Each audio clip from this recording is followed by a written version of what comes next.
Bem, telespectadores, estamos hoje começando um programa do Núcleo de Ciência e Universidade da TV Comunitária do Rio de Janeiro, reeditando, voltando aqui aos nossos estúdios nesse ano, e trazemos um tema da atualidade em função da mudança que se operou em torno da reforma trabalhista aprovada em dia 27 de abril.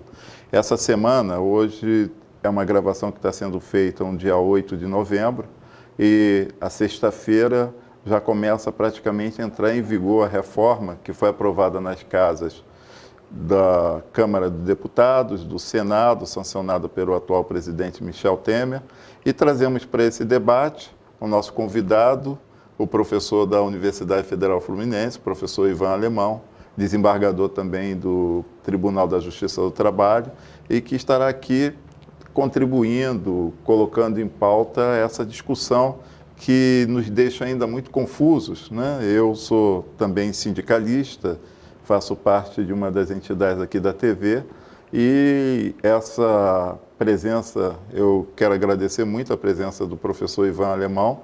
Ele é, se eu permitir a apresentação, é um professor que começou como advogado na área sindical, advogou para o Sindicato dos Metalúrgicos, que este ano também fez 100 anos, ontem fez 100 anos da Revolução Russa, né, 1917, e o professor Ivan Alemão começou a sua vida advogando para o Sindicato Metalúrgicos e outras entidades sindicais. E atualmente, depois de ter passado por concurso, né, ele hoje é desembargador do Tribunal de Justiça e professor também da Faculdade de Direito e Programa de Pós-Graduação em Sociologia e Direito. E aí, gostaria então, professor Ivan Alemão, falar para os nossos telespectadores o que pensa, o que poderíamos colocar para os telespectadores, o que seria mais importante, o nexo dessa mudança da reforma trabalhista, o que é mais importante de todos os leques de vários artigos, mais de 100 artigos, o que o professor julga, e na qualidade também de juiz do trabalho, que foi prioritário nessa mudança, o que eles mais mexeram, o que eles mais almejam? Bem, primeiro, obrigado pelo convite, né, e estar aqui ao seu lado um sociólogo de peso, né, isso é muito importante, porque a gente, para analisar a reforma trabalhista, é preciso não só ter uma visão jurídica, né, mas também uma visão política, sociológica, porque são vários fatores que essa reforma traz para a gente. Primeiro, um pequeno detalhezinho, a CLT entrou em vigor, ela foi promulgada em 1º de maio, né? Mas ela entrou em vigor dia 10 de novembro, parece uma coincidência, né? Essa 11 de novembro. É só um detalhe assim ninguém poderia ter imaginado, né? Um marco assim de novembro ser um marco importante. E também, perto do Natal, perto da final de ano, esse final de ano vai ser um pouquinho agitado aí em função dessa mudança, né? Que é uma mudança realmente significativa para a história do direito do trabalho. Eu comparo essa reforma com outros grandes marcos que tivemos na história da legislação do trabalho, que foi a própria criação da CLT, né? Na década de 60, a criação do Fundo de Garantia foi também uma reforma muito importante, e essa agora também aparenta ser, só vamos ver isso realmente com o tempo, né? Eu penso que a gente só consegue ter realmente uma análise mais concreta depois de um certo tempo, né? Agora, no momento, a gente só pode imaginar o que vai acontecer. São vários aspectos que tem a reforma, né? Tem o lado sindical, né, que é fundamental a abordagem desse tema, porque leva ao fim do imposto sindical, que é um tema, que é uma reivindicação muito antiga, até mesmo do movimento de trabalhadores, embora isso seja sempre um tema polêmico dentro do movimento sindical, assim como o outro tema, que é o da unicidade sindical, né, ou pluralidade sindical. São temas sempre muito sensíveis para os trabalhadores, principalmente voltado para o movimento sindical. Temos uma mudança muito forte também em relação aos direitos trabalhistas, porque essa reforma, mais até do que o negociado e legislado, o negociado sobre o legislado, como já se vinha, as campanhas neoliberais já vinham defendendo já há bastante tempo, há 20 anos que vem defendendo, mas ainda era um negociado via sindicato, via negociação coletiva. E essa reforma ela vai além no sentido de dar destaque à negociação individual. Em alguns momentos até a negociação individual ela ganha peso até maior do que a coletiva, em alguns pontos, né, como relacionados à jornada de trabalho. Permite, né, a negociação individual.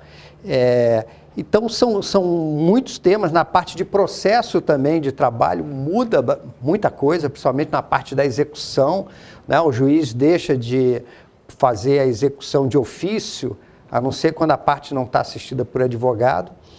E são muitos os temas, né? Aí você me diz aí por onde que a gente pode começar a destrinchar essa temática, né? Lembrando também que a reforma, ela tem como vetor combater uma jurisprudência hoje, diversas jurisprudências da Justiça do Trabalho, diversos entendimentos, né, decisões da Justiça do Trabalho também, preocupada em diminuir tanto a quantidade de reclamações, como também o montante de valores, né, das ações trabalhistas.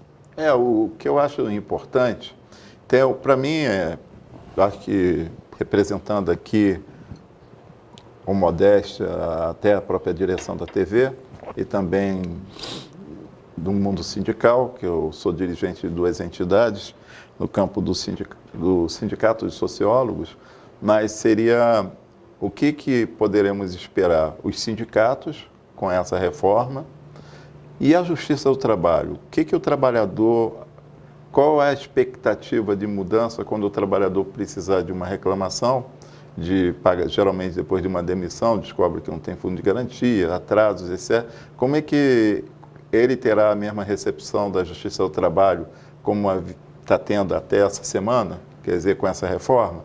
Eu acho que a grande preocupação do trabalhador, principalmente o cidadão comum, é como é que a Justiça do Trabalho vai recebê-lo depois da reforma, em cima de uma demissão, como é que se haverá custas.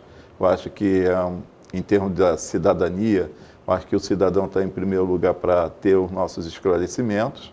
E o mundo sindical, porque as próprias centrais, por mais seminários que tenham feitos, tenham sido realizados recentemente, estão muito confusos. Eu digo estamos, porque não sabemos. Quando eu estive numa conversa anterior com o professor Ivan Alemão, a questão da comissão no local de trabalho, que é uma reivindicação antiga também do movimento sindical e que foi foi incluída nesse pacote de reformas. Como é que isso vai operar para o mundo sindical? É uma questão.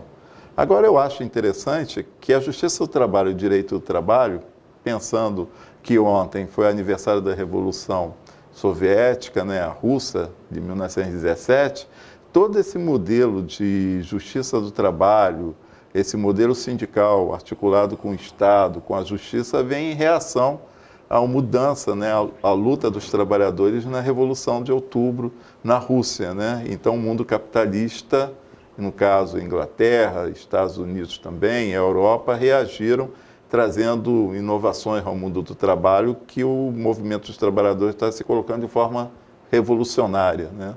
Eu acho e curioso que agora, com essa mudança, os trabalhadores estariam, em princípio, livres. Essa é uma visão política que eu acho que depois a gente poderia discutir melhor. Como é que fica essa chamada liberdade hoje do trabalhador e até do sindicato em relação ao Estado, né? Porque antes tinha antes dessa reforma, nós temos um sindicato ainda muito vinculado ao Estado e também um trabalhador de uma certa forma. Como é que ficaria esse mundo, em princípio, livre para os sindicatos e os trabalhadores? Mas, enfim, professor Ivan Alemão, como é que, colocando em ordem nosso debate, para não ficar tão confuso e tão amplo assim, é muita coisa, qual a expectativa, o senhor na condição de juiz, o que poderíamos pensar para o cidadão depois dessa reforma, quando tiver que ir ao Justiça do Trabalho apresentar uma reclamação contra o seu antigo empregador? Eu acredito que o grande problema para o trabalhador ao procurar a Justiça do Trabalho tem um primeiro momento que é o próprio direito, né? E o outro execução. E tanto na parte do direito mesmo, como da parte de execução, a reforma modificou bastante. Na parte do direito, eu acredito que a mudança mais significativa no que diz respeito aos processos que normalmente são ajuizados, o que diz respeito a terminar o contrato por acordo. Isso é uma novidade. Nós tivemos até na época do surgimento do Fundo de Garantia, na década de 60, a possibilidade de acordo, mas só para aqueles que tinham estabilidade e que faziam acordo para abrir mão da estabilidade. Então, existia até uma regra ali de o acordo poder ser até 60%.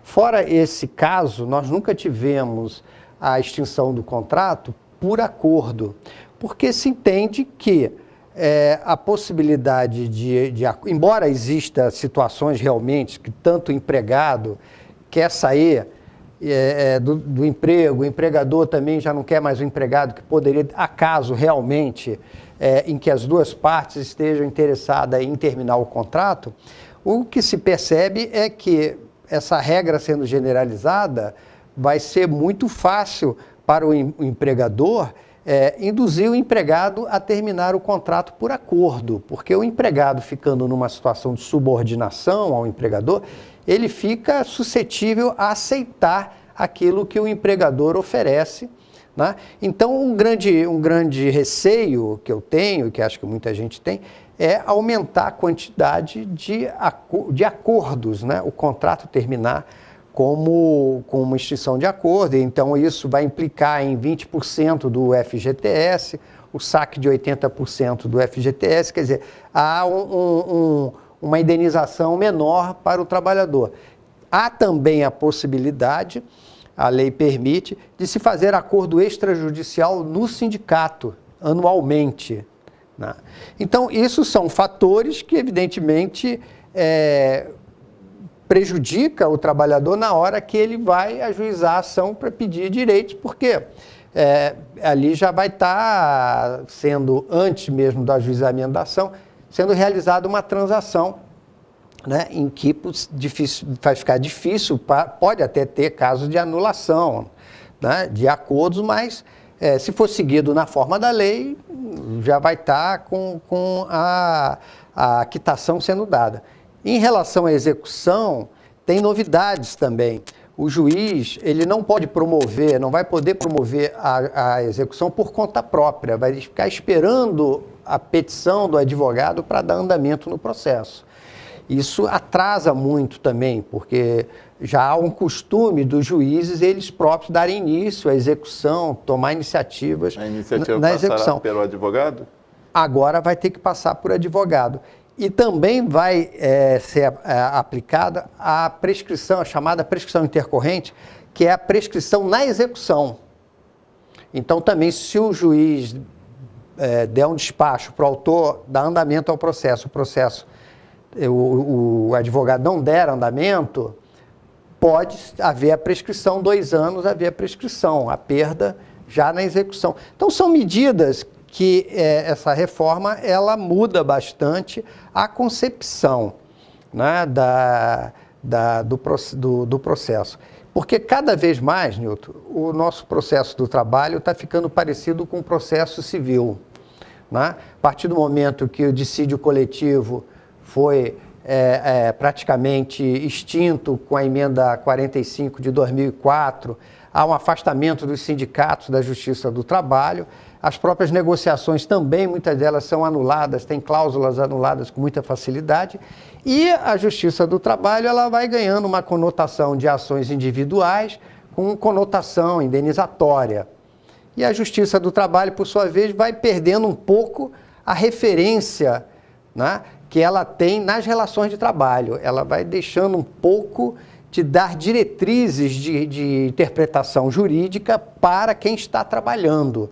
Então, nós estamos num processo que, independentemente do que está vindo da reforma, também, minha forma de pensar, também há uma necessidade realmente de discutir a Justiça do Trabalho e também de termos ideias, né, proposições, porque só você defender o que havia antes, né, abraçar a CLT e defender aquilo simplesmente para uma manutenção, acaba também sendo uma visão um pouco conservadora, né, meio conservantista de manter aquilo que era antes, quando que há uma necessidade também de pensarmos, não só de criticarmos, mas também de termos proposições. É uma questão que o professor colocou, por exemplo, nessa reforma, quando houver agora a demissão, parece que há uma facilidade agora do empregador demitir o trabalhador.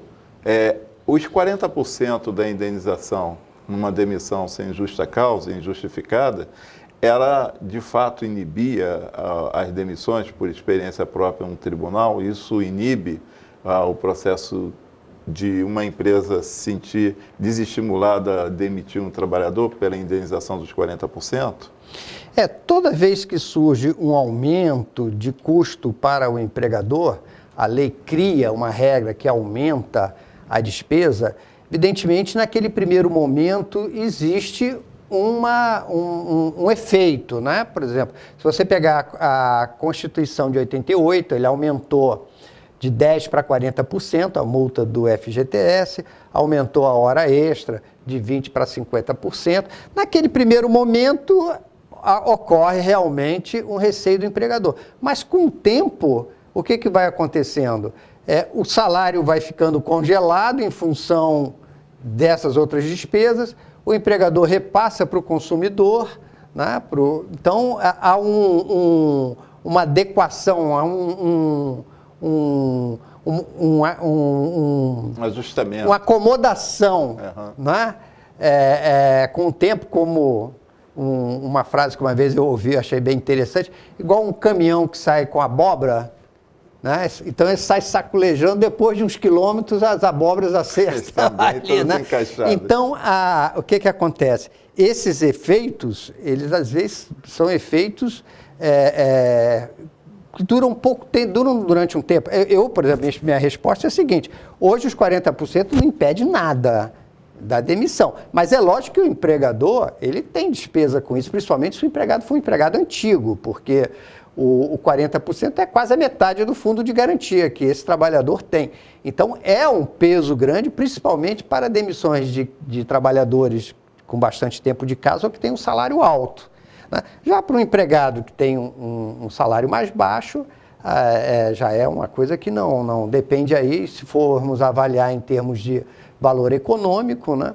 Vai depender também do nível do salarial do empregado. Mas essa reforma reduz a multa de 40% para 20%. Não, se fizer acordo. A dispensa sem justa causa continua como era. Continua. Então, nós temos a dispensa sem justa causa, que o empregador paga 40%, o empregado saca integralmente o fundo de garantia, tá? E nós temos a por acordo, que aí sim, por acordo, ele vai sacar 20%, a multa vai ser de 20% e ele vai sacar 80% do fundo de garantia. O restante vai ficar lá na conta para ele sacar em outra oportunidade. Só uma hipótese a mais, que não tinha, uma possibilidade a mais, que é por acordo, que eu acredito que vai ter bastante término de contrato por acordo. Isso aí. Esse acordo é feito entre as partes sem precisar da Justiça do Trabalho. Sem precisar da Justiça do Trabalho. Inclusive, agora a reforma também acaba com a homologação, aquela homologação no sindicato que havia, criou essa possibilidade de negociação no sindicato. Então, você não tem mais a homologação, o pagamento é direto entre empregado e empregador, né? E se o empregado não tiver de acordo, ele ajuiza uma ação para discutir. Essa que vai ser a a regra agora em relação à extinção do contrato. Eu acho que isso é importante para o trabalhador, né? Porque o grau de demissões que estão ocorrendo no país nesse ano, quer dizer, cria uma insegurança por falta de conhecimento do que vem a ocorrer, mas acordo, né? Acordo as partes precisariam aceitar, apesar do grau de... Não há liberdade entre trabalhador e empregador. Tem um princípio aí de que as partes são iguais, como se o trabalhador e o empregador tivessem partes iguais para fazer uma negociação livre, sem interferência de um sindicato ou da Justiça do Trabalho. Esse princípio de que as partes são iguais fere já eu entendo assim, né, senhor professor, conforme o senhor falou, que a questão de, claro, se o trabalhador quiser estimular um acordo com o trabalhador, empregador, né, vai estar numa situação vantajosa com essa mudança na legislação, né, e não ter que passar pela Justiça do Trabalho e nem pelo sindicato é algo assim que facilita muito para o lado do empregador, porque também o que tem a homologação para o sindicato? Ele vai verificar ali na hora da rescisão se os direitos do trabalhador estão amparados, estão preservados naquela rescisão, porque o trabalhador não tem muita noção dos seus próprios direitos, um país como temos. Quer dizer, eu acho que desse ponto de vista, a chamada liberdade, conforme eu estava dizendo, fere a proteção ao trabalhador. Eu acho que é uma cláusula nessa reforma que deixa o trabalhador, em princípio, exposto, né, à pressão do trabalhador, do empregador. Eu acho que é meio complicado realmente isso. Sem dúvida, o toque central dessa reforma vai justamente nessa parte de possibilitar o aumento da negociação, né? A promessa, a esperança é de que isso aumente a quantidade de emprego, que formalize trabalhos informais, né?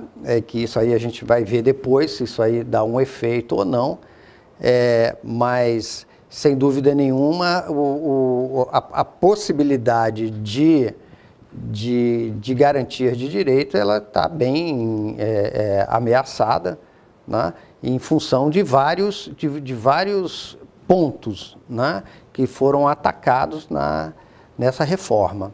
Também essa reforma ela ataca, ela quebra vários entendimentos de súmulas que o TST tinha, né? Ela muda, inclusive, como eu disse, ela valoriza até a negociação direta mesmo, individual, né, em certos pontos que não era permitida antes, né? O entendimento TST é de que dependeria da negociação coletiva, né, como escala de 12 por 36, né? O TST não aceitava sequer negociação sobre intervalo, enfim, são temas que agora deixou bem à vontade essa liberdade de negociação entre empregado e empregador.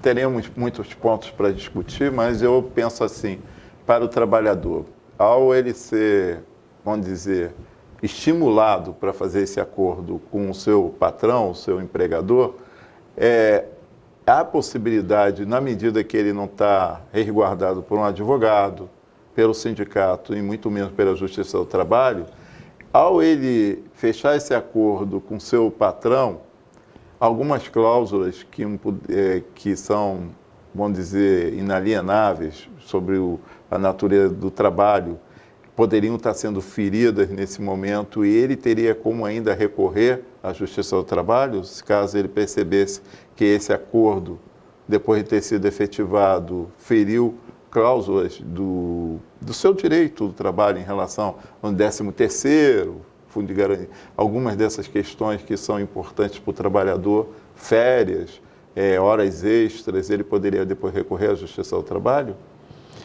Olha, existe, isso vai ser mantida a regra geral de que a alteração do contrato só pode ser realizada por comum acordo e desde que não prejudicial ao empregado. Essa regra da CLT, muito importante, que é o artigo 468, ela está preservada. Mas foram abertas exceções, né? Que você não dá nem para dizer exatamente que é prejudicial ou não. Por exemplo, reduzir o intervalo, isso é prejudicial ao trabalhador?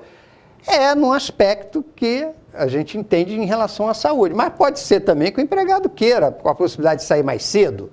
Você tem essa realidade. A própria escala 12/36, ela inclusive é legal, porque ela ultrapassava, além das 8 horas, mais as 2 horas extras permitidas pela CLT.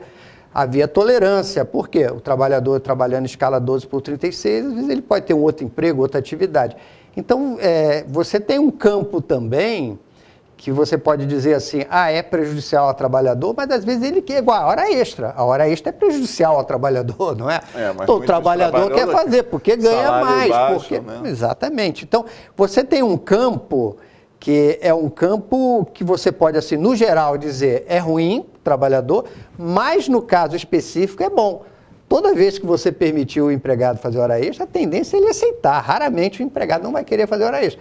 E é ruim para ele. Então você tem esse campo também, que é um campo que você faz o geral, uma regra geral, politicamente é errado, mas individualmente é uma opção. E é isso, obviamente, que essa reforma, ela incentiva esse campo, que é aquele campo do trabalhador, aceitar ali de forma imediata alguma situação para manter o emprego, para se formalizar, para, enfim, às vezes até poder ganhar mais ou sair mais cedo, ou, por exemplo, a questão de fracionar as férias, em determinado momento pode ser melhor para o trabalhador, não dá para você dizer que é sempre ruim você fracionar.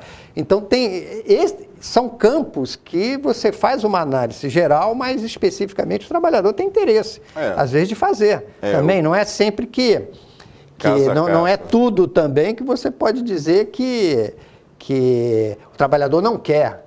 Né? Eu, por exemplo, eu sou professor universitário, o professor Ivan também, e a gente sabe de trabalhadores que saem em determinado horário do trabalho, todo mundo pega o mesmo horário e chega muito mais tarde na faculdade atrasado. Né? Uma medida dessa para quem estuda um período noturno numa faculdade, sair mais cedo, não pegar um trânsito pesado e chegar no horário na faculdade, muitos dos alunos prefeririam isso.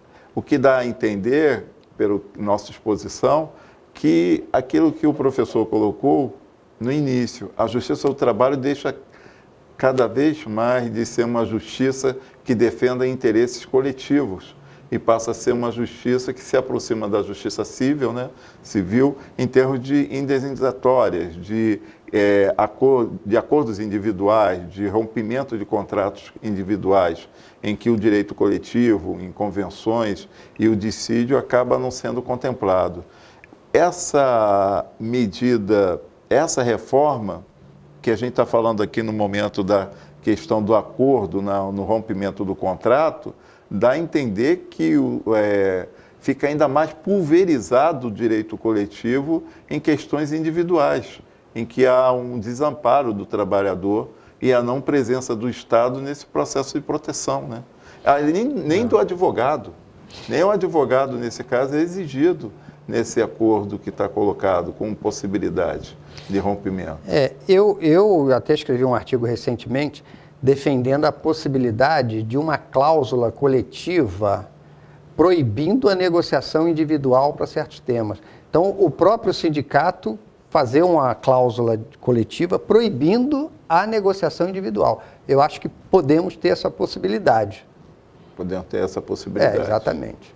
Acho que isso é importante, acho que é muito importante.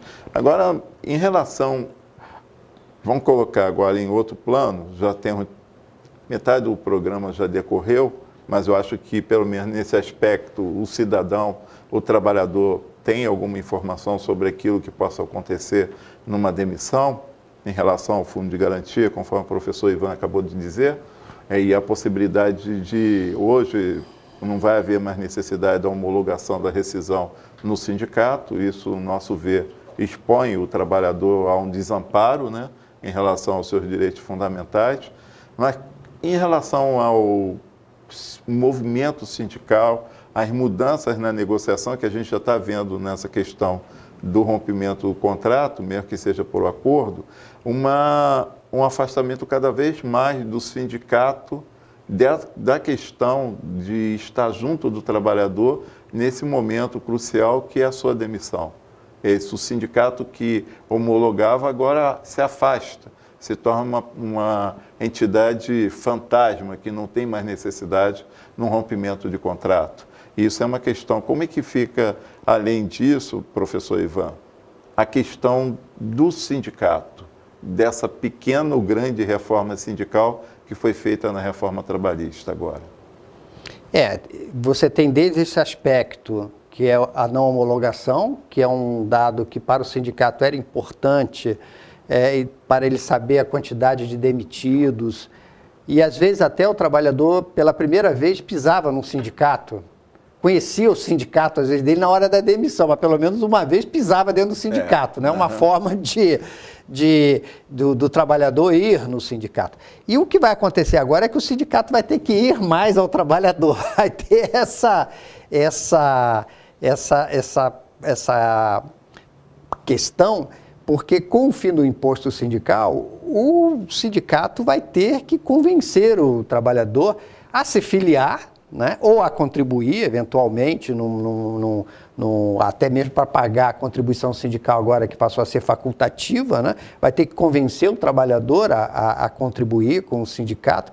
Então, ele vai ter também que sair de uma posição um tanto cômoda, que há bastante tempo ele já tinha, para agora também procurar os trabalhadores no sentido de fomentar o associativismo. Isso que eu acho que é um dado que os sindicatos devem mudar a sua postura, porque hoje a lei já dá essa representação ampla, a legislação hoje já obriga a contribuição, e agora os sindicatos vão ter que se reanalisar, né, se autoanalisar, no sentido do que eles vão fazer. Né? E essa, sem dúvida nenhuma, todo sindicato, enquanto uma associação, o princípio fundamental é o associativismo, é você ter sócio, é você ter pessoas que apoiam o sindicato. Então, isso é uma tarefa que os sindicatos vão ter. Né? Nós vamos ter também as comissões de empresa, que pode ser um aliado do sindicato, pode também se conflitar com o sindicato, muita gente está nessa dúvida, será que as comissões de empresas estão vindo para ajudar o sindicato ou para prejudicar? Eu tenho um ponto de vista mais positivo, me baseando nas experiências das comissões internas de prevenção de acidente, né? As CIPAs, uma experiência no Brasil muito importante, e ali surgem novas lideranças, os sindicatos têm um bom relacionamento. As comissões por empresa, elas podem vir a ser também um apoio aos sindicatos. Né? Os sindicatos não perdem a sua prerrogativa de negociação coletiva tem que ser com o sindicato. Essas comissões vão representar os sindicatos ali só no âmbito interno da empresa, administrativamente. No caso, vamos dizer assim, que você tem uma convenção feita entre as entidades, o sindicato dos trabalhadores e o patronal, quer dizer, essa comissão, ela não poderá revogar cláusulas que foram aprovadas entre as duas entidades. Ela poderia estar de forma suplementar ou complementar em função de as condições de trabalho, formas de, vamos dizer, de jornada, num parque industrial mais intenso, que trabalha 24 horas por dia, coisas assim dessa natureza que não revogam e ferem, mas que vão complementar o que já tinha sido aprovado em convenção. Eu acho que isso é importante, professor, porque há uma interpretação no nosso meio sindical de que, por exemplo, a comissão de trabalhadores no local da empresa poderia revogar a decisão do sindicato, das convenções trabalhistas? De forma alguma. Inclusive, o projeto de lei tinha a obrigatoriedade dessas comissões participarem da negociação coletiva, e isso não entrou na reforma. Né? Então, está bem delimitado o âmbito das comissões com o do sindicato. É uma coisa que eu acho que nós, por experiência, sabemos, né, que o mundo sindical é um mundo muito variado, heterogêneo. A gente não pode dizer que o mundo sindical é assim, 2 pontos e acabou. Essas sínteses horrorosas que a gente vê na grande mídia. Os sindicatos têm suas particularidades, é um mundo muito complexo, mas nós sabemos de alguns sindicatos ou de determinadas categorias que quanto menos a categoria está organizada, quando o sindicato, a entidade, menos tem diálogo com a categoria e acaba vivendo de imposto sindical. Quer dizer, você tem categorias menos desorganizadas em que a próprio sindicato, às vezes, não tem interesse em organizar a categoria para poder receber esse recurso do Estado, via Estado, que é retirado do salário do trabalhador. Agora, tem entidades fortes, bem organizadas, em que esse recurso que vem do Dia do Trabalhador, numa base ampla da categoria, ajuda na luta da entidade. Eu acho que o problema foi que a reforma caiu no meio desse ano, praticamente, foi 27 de abril, né, que foi aprovada na primeira casa, a Câmara, mas quer dizer, já na metade do ano, em junho ou julho, já tinha sido aprovado, sancionado pelo presidente. Quer dizer, você tem menos de um ano para que os sindicatos possam se adaptar a essa mudança. E se isso pode acabar com sindicatos que vivem de cartório, isso também vai prejudicar muitos sindicatos representativos que têm uma luta significativa no campo do trabalhador, em que essa parcela da contribuição é importante na luta. Quer dizer, isso é algo que a MP, que algumas centrais que estavam negociando com o presidente Michel Temer, essa semana o próprio presidente Michel Temer disse que não há condições de colocar em pauta no Congresso. Quer dizer que no próximo ano, que era o prazo, já vai estar entrando em vigor vamos dizer, não ter mais o imposto, ou melhor dizer, a contribuição compulsória. Os sindicatos estavam esperando que houvesse alguma MP para poder se ajustar a essa mudança. Vai ser uma medida que vai criar um impacto muito grande para o meio sindical. A redução, vamos dizer, a eliminação dessa contribuição compulsória. Mesmo que seja benéfico ao médio e longo prazo, no imediato, muitas categorias, muitas entidades sindicais vão sentir um impacto muito forte. Eu entendo que deveríamos ter tido uma reforma sindical, mas houve muita dificuldade, né? Mesmo durante o governo Lula, o primeiro, no Fórum Nacional do Trabalho, não se chegou ali a ter realmente um projeto que solucionasse ou agradasse o conjunto dos sindicatos. E o problema que acontece hoje é que a gente não pode generalizar, né? Para cada situação é uma situação. Agora, existem alguns temas que eu acho que deveria ser discutido de uma forma mais ampla, né? Porque não é só a questão do imposto sindical, né? É também a representação do sindicato. Hoje nós temos uma representação ampla, o sindicato representa toda a categoria.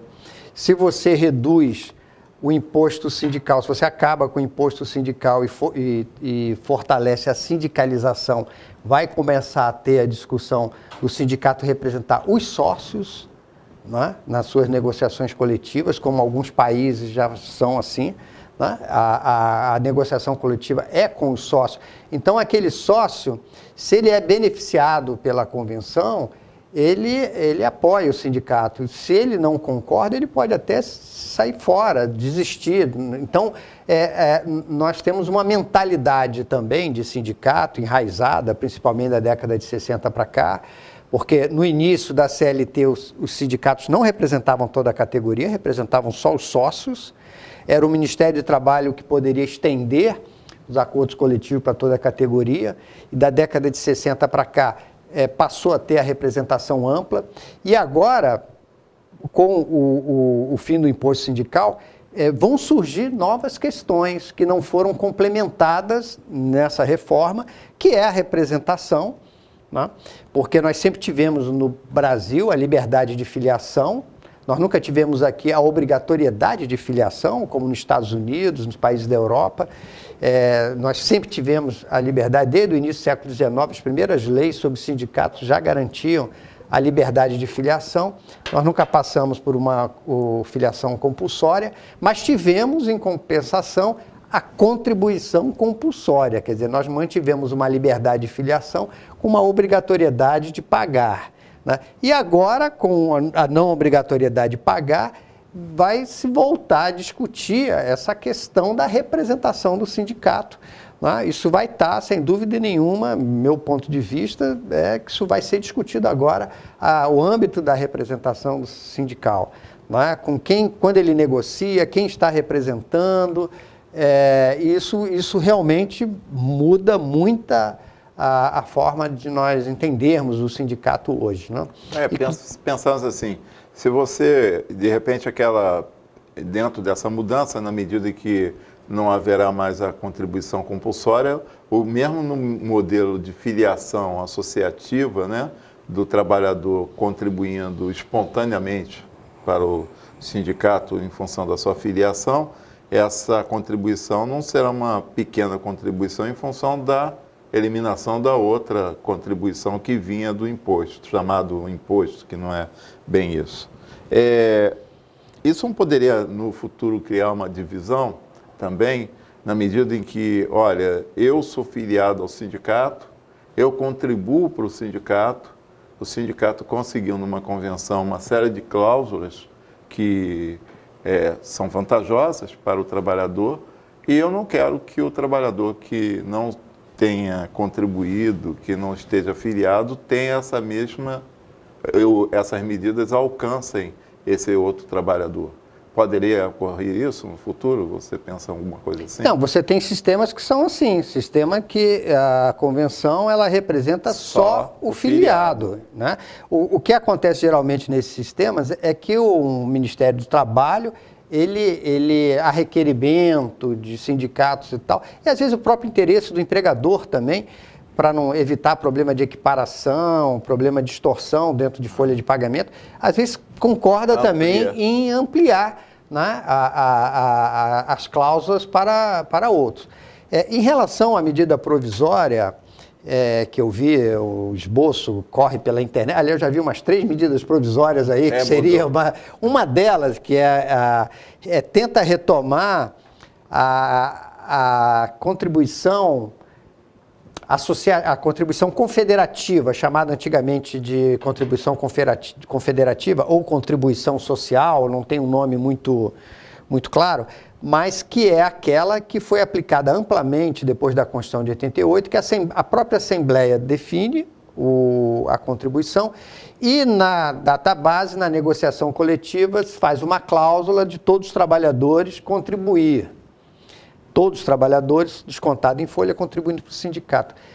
Essa questão ela foi muito combatida pelo Ministério Público do Trabalho, o TST proíbe e o STF também proíbe, só permitindo para os filiados, entendendo que essa cláusula ela fere a cláusula constitucional de liberdade de filiação. Então, essa proposta de medida provisória, já no nascedouro, ela vai ser considerada inconstitucional. Então, esse caminho não vai ser um caminho bem sucedido. Eu queria aqui divulgar para os telespectadores que no dia 23 de novembro, a quinta-feira, às 16 horas, na Rua do Resende, 18, Livraria Café do Ilcinho. Então, perto da Justiça do Trabalho. Perto ali do tribunal.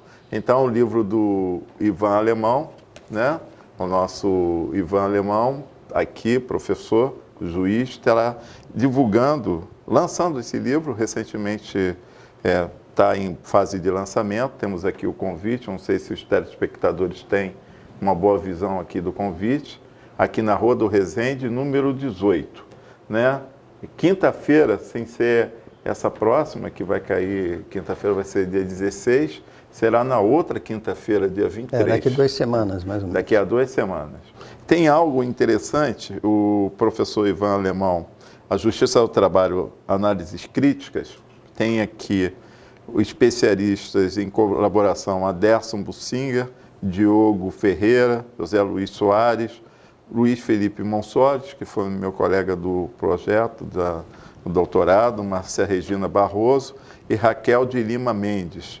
Mas estivemos num debate ainda hoje, e uma professora, a Thaís Loureiro, né, que foi sua aluna, ela fez olhando a sua publicação, ela tem uma questão aqui que é interessante. A Justiça do Trabalho vem cumprindo um projeto de fortalecimento da classe trabalhadora ou vem substancialmente administrando recursos financeiros destinados a indenizações? Essa é uma das questões levantadas nesse livro, segundo os seus colaboradores. O que o professor poderia dizer a respeito disso, em função dessa obra que está para ser lançada dentro em pouco? O que justifica a Justiça do Trabalho, historicamente, é justamente a relação dela com os trabalhadores e principalmente com os sindicatos. A Justiça do Trabalho, ela tem como uma função dar um vetor para quem está trabalhando, né, dando interpretação da lei, criando uma jurisprudência para melhorar as relações entre empregado e empregador. O que tem ocorrido ultimamente é que a Justiça do Trabalho, ela tem se voltado muito mais para ações individuais, preocupadas em obter um valor, né, econômico, tá? E a própria sua jurisprudência tem caminhado nesse sentido, né, de dar interpretações de leis que muitas vezes até nem são aplicáveis para quem está trabalhando. Por exemplo, antes de fazer hora extra, as mulheres param 15 minutos, os homens continuam trabalhando, e depois as mulheres iniciam o trabalho da hora extra, o homem sai antes e a mulher depois. Isso ninguém vai fazer uma situação dessa, mas você entrando na justiça, você ganha, a mulher entrando na justiça ganha 15 minutos, ela não teve aqueles 15 minutos antes da hora extra. Intervalo, tanto faz para a jurisprudência atual hoje do TST, tanto faz ter gozado 50 minutos de intervalo ou não ter gozado nada, ganha uma hora extra. Então você tem uma série de interpretações que geram condenações, né, mas que não são referências para quem está trabalhando. Então a Justiça do Trabalho, ela vem, e isso aumentou com a reforma do CPC em 2015, né, do Código de Processo Civil, trouxeram muitas regras do Código de Processo Civil e, por outro lado, se afastou da Justiça do Trabalho o poder normativo, que eram os dissídios coletivos, dos sindicatos. Então, há também uma facilidade muito grande de anular cláusulas coletivas, né, por meio de ações individuais. Então, uma situação que nós enfrentamos hoje é que a Justiça do Trabalho está se igualando às outras, né, perdendo aquela referência que é uma instituição voltada para as relações entre empregado e empregador. Então, eu trato dessa trajetória da Justiça do Trabalho, né, nesse livro, com a colaboração de diversos colegas e também orientandos meus. Esse trabalho, para mim, é assim, um resultado do que eu fiz nos últimos 20 anos com outros colegas, na minha vida acadêmica, né? Então, eu fico até contente de ter realizado um levantamento, né, de alguns principais artigos e voltados todos eles, de alguma forma, para a questão não só da Justiça do Trabalho, a questão sindical, né, a questão dos advogados, enfim, tudo aquilo que gira em torno da Justiça do Trabalho. Eu gostaria, antes de encerrar, o senhor tem uma certa crítica à própria Justiça do Trabalho. O senhor é juiz e desembargador, né? Qual é a crítica que o senhor acha que precisaria a Justiça do Trabalho também rever a sua própria instituição, para a gente terminar antes de encerrar esse programa? eu sou do tempo que se fazia autocrítica, né? Então, eu acho que sempre a gente tem que estar ao mesmo tempo criticando os outros, mas também se autocriticando. E a conjuntura que a gente vê hoje é uma conjuntura muito radicalizada entre prós e contras, e com pouco espaço de você criar alguma coisa, né, que não seja exatamente um extremo ou outro. Eu lembro que na época da Assembleia Constituinte, você tinha centrão, você tinha um movimento sindical, se negociava. A Constituição de 88, ela foi um resultado, tem coisas boas, tem coisas ruins, mas todos defendem. E hoje há uma dificuldade enorme. Se você falar alguma coisa que o outro não concorda, parece que você já é um oposto. Ou eu acho que há um sectarismo muito grande na discussão.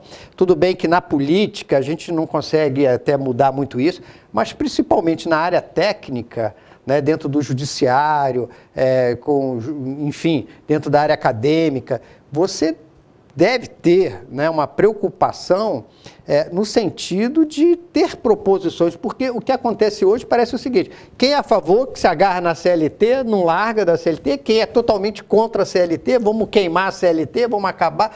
Então, não é isso não aconteceu em país nenhum, talvez lá na Revolução Russa, que você citou. Aí, não tem nem direito do trabalho nós não estamos na Revolução Russa, né? Não estamos nem na de 30 aqui, nem nenhuma dessas revoluções. Nós estamos aqui degladiando aqui, né, entre... fizemos assim 2 times de futebol, parece um fla-flu aí de político. Então, eu fico, sem dúvida nenhuma, numa situação de querer discutir isso num campo mais técnico, né, tendo uma frieza no sentido de ver o que é bom, o que é ruim, o que pode ser proposto, né, para melhorar, porque no fundo, Newton, o que parece é o seguinte: o trabalhador explorado vai continuar sendo explorado e não tem proposta aí que resolva o campo do capital-trabalho. Então, não adianta também a gente achar que impedir uma coisa totalmente vai ser uma melhoria. A questão, por exemplo, da terceirização, eu acho que poderia ter tido um campo de discussão ali, era muito melhor do que foi aprovado agora, o projeto, e se aconteceu uma radicalização tal, a terceirização já existia, continuou existindo, e a coisa vai passando, né? Professor, agora... Estamos chegando, né? No finalmente. Teremos espaço em outra oportunidade, se o professor atender, prestigiar a TV com convite, de ampliarmos essa discussão. Mas temos que enterrar 1 hora de debate, parece que nem conseguimos tocar, é muito amplo, e pedimos desculpas, mas agradecendo o professor Ivan Alemão, desembargador da Justiça. Eu agradeço aqui a presença, está aqui desse meu colega aqui, um sociólogo de peso, que eu aprendi muito com ele. Que né? Isso, Ivan. Você estamos colega, aí já com uma trajetória aí de conhecimento, né, que a gente se cruza aí nesse... Vou fazer a propaganda para o professor. Chega de propaganda. Aparece aí que a propaganda boa, que tem vários colegas nossos aqui colaborando. Então, encerramos. Queiram acessar o site da TV Comunitária do Rio de Janeiro, www.tvcrio.org.br. Tudo bem? Então, até a próxima do Núcleo Ciência e Universidade. Obrigado.